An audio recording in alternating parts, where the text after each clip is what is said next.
What did you do as a teenager that you will never tell your parents?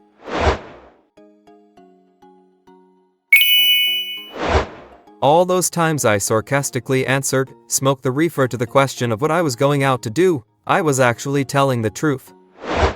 I legit used Photoshop to change my grades on a bad report card once. They never figured it out. I used Inspect Element to change my bank account information when my mother demanded to see how much money I had and what I would bought recently. Somehow over the next month or two I managed to fudge the numbers enough that she never figured it out. I don't miss having my parents spying on my finances, but I also don't miss being so financially irresponsible as I was in my teens.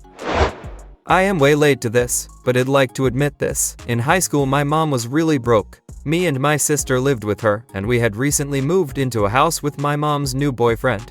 He had been such a cool guy until we all moved in together. He stopped paying his share of rent and utilities. And my mom, who was and still is woefully underpaid, was covering everything herself, including food for the whole house, all of our phone bills, and her car payments, insurance. Money was so very hard to come by for us, just getting by was becoming a way of life for us.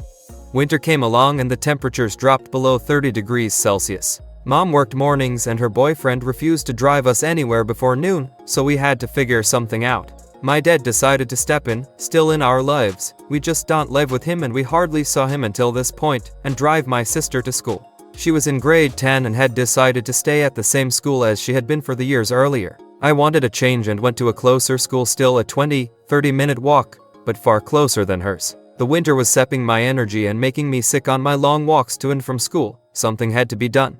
Mom got me a bus pass. She saved up and spent $100 on it for months of busing. It was so much easier than walking and made my life so much better.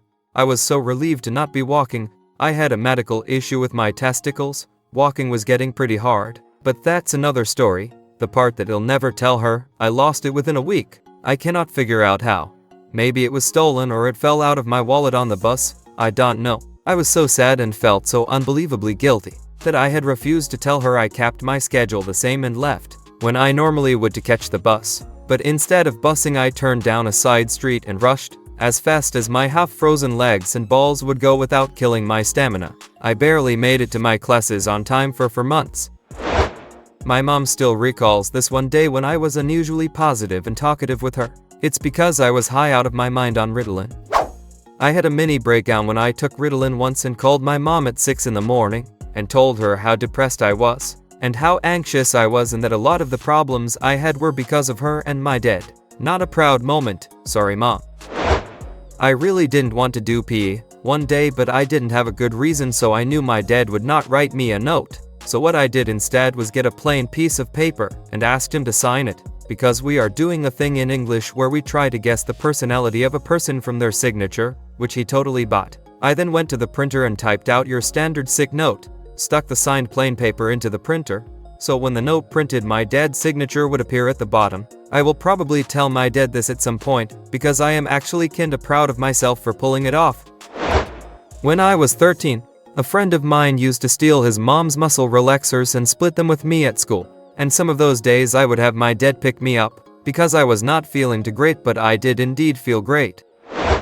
My mom let my friends all come over the night after graduation. Believe it or not, she got together with the other moms for us to have a little party, complete with a few malt beverages and beer. We gave my mom all our keys, we turned up the music, we got out a table. We proceeded to play D&D all night.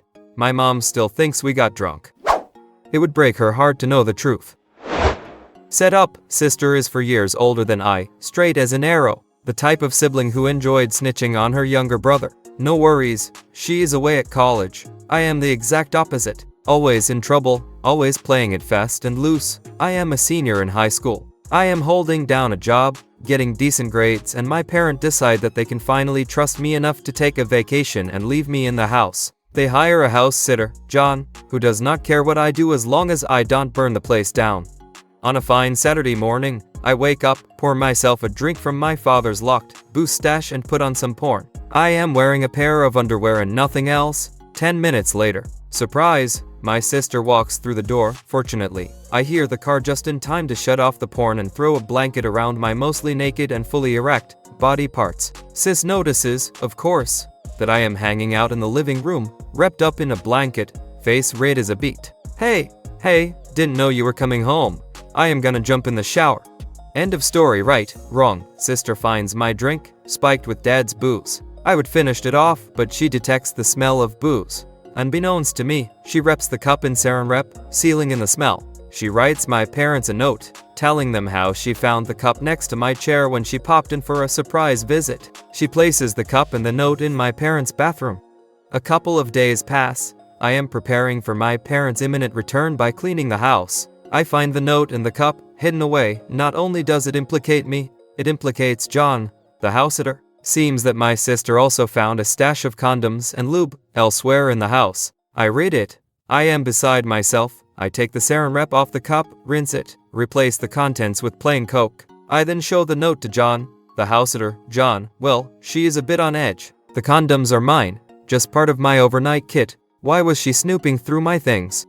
Me, yeah. The rest was like watching a predictable yet perfectly choreographed movie. My parents arrive home. John pulls them aside to talk about the note and the cup. They sniff the cup, smell nothing. They read the note, and interpret it as paranoid delusion. My sister gets a stern lecture on the dangers of snooping and invading the privacy of others. And I, the 17-year-old drunk who nearly got caught jerking off in the living room, get an apology from my parents. My lips are sealed, forever.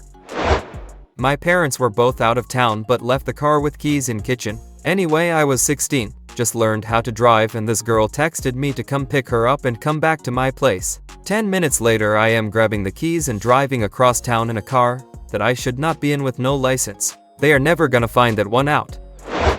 Was trying to convince my dad to buy me a new computer for college. He does not exactly like the fact that I play video games due to the Asian, Middle Eastern mentality of study till you die. But I would been doing it for so long he begrudgingly accepted it after realizing it was not just a phase. However, he made it clear that he would only buy a computer for the express purpose of helping me get a computer science degree. Shocker, right? Unfortunately, he was not tech savvy at all, so I searched online stores until I found a laptop that I wanted to replace my old shitty one with. It was an $800 Asus gaming laptop with middle-of-the-road specs for the time.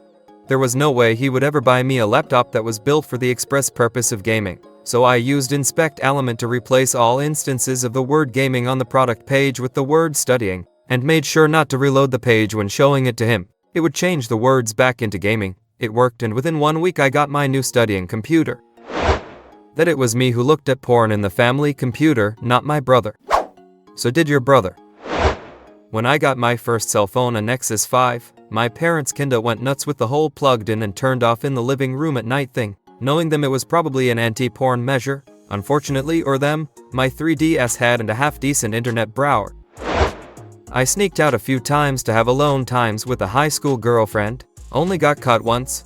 Modern cars are so quiet. Teenagers now just don't know the struggle of trying to keep an old slant six from waking your parents.